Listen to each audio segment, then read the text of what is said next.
ըստ երևույթին սաբոտաժ են անում ու մեղքը գցում հեծի վրա, բայց ինչպես ամեն մի քարոզչություն, դա են անում անկամիտ կերպով։ Տեսեք,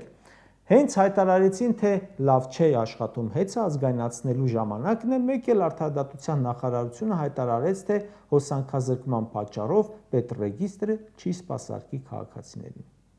Կամ խորհրդարանում լսումների ժամանակ անջատում են հոսանքը, բայց միկրոֆոնները չեն անջատում։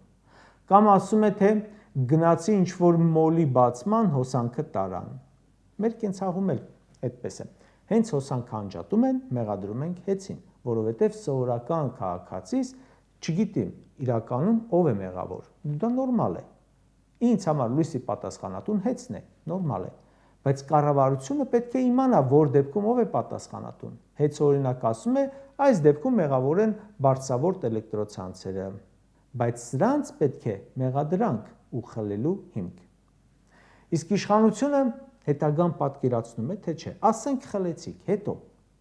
այն տեղի ղեկավարին ասենք հանես ու դնես Պապոյան Գևորգին, կառավարումը կլավանա։ Ինչպես, ինչ հիմքով,